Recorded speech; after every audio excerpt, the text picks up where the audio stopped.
بسم الله الرحمن الرحيم السلام عليكم ورحمة الله وبركاته سوق soo noqod wacan wanaagsan saaxiibayaal meel walba oo dunida daafeeda ka joogtaan oo mar kale ya saaxiibkiin oo idin soo laabtay ugu horeyn haddii aad tahay qof ku cusub channelka subscribe dhac ku sii like-ta sii share gari asxaabta la sii wadaag wixii aad ra'yi qabtaan xaq hoos nagu la wadaag insha Allah tacaala intaas ka bacdi waxaan maanta ku hayaa haddii aad tahay nin dhalinyaro ah oo gaadhay da'aada labaataniyada mustaqbal fiican higsanaya ciyaalnimadii ka soo weynaaday shan qodob oo waajib kuga inaad samayso number 1 nidaam u yeel noloshaada qofka rabo guul adduun iyo mid aakhir inuu gaadho waxa ku waajiba inuu noloshiisa nidaamiyo waxa meesha ka bixi doona qashinka nolosha ku jira sida saaxiibada bilaa macniga haddii aad nolosha nidaamiso waxaa ka baxaya wixii khashina ayaa ka baxay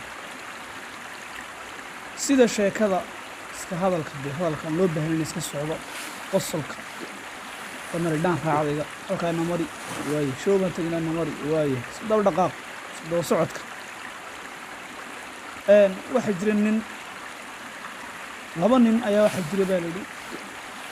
mid gudun seefusi mid gudun aan waxba si fiican u jirin ninka gudunta afka badan la wataayay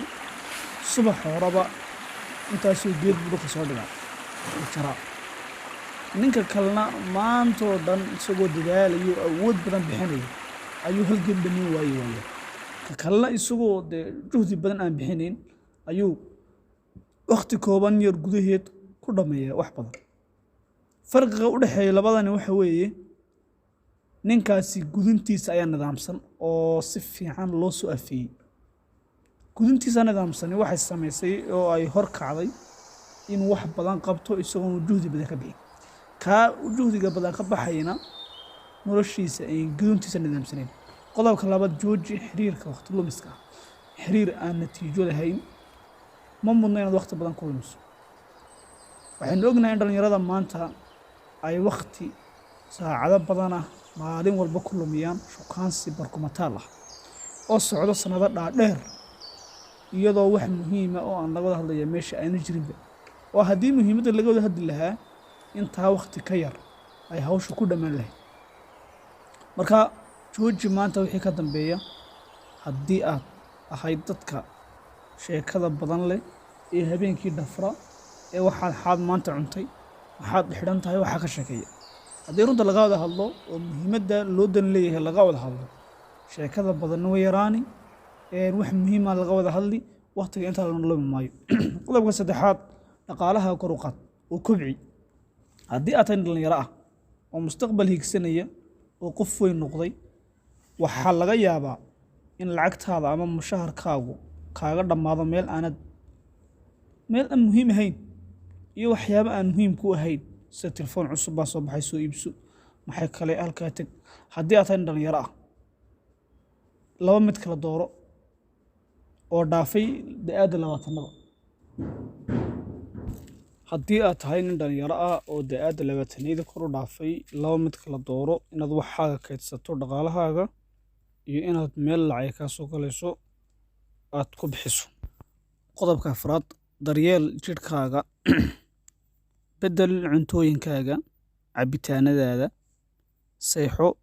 hurdo kugu filan maanta haddii aad tahay nin dhalinyaro ah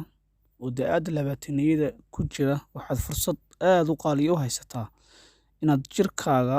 iyo naftaada daryeeshid qurxisid qaabaysid cuntooyin isku dheelitiran cabbiye fara badan waqti kugu filan seexo jimicsi fiican samee naftaada daryeel hadhow waad mashquuli doontaa dad baa kugu soo kordhi doona haleeli maysid qodobka shanaad ugu dambeeya safar gal inta aanad mashquulin aanad ku mashquulin sida reer ehel caruur waayo waqtiga waa lagula qaybsan doonaa sidaan ahaan maysid mas'uuliyad baa kugu xeeri doonta waqtiga faraha badan leed maanta u haysato inaad meel u baxdo inaad meel aado helmaysid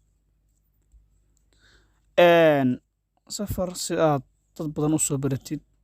aad dad badan u soo kulantid wuxuu ilaahay quraanka ku leeyahay subxaanahu wa tacaala fasiiru fi lardi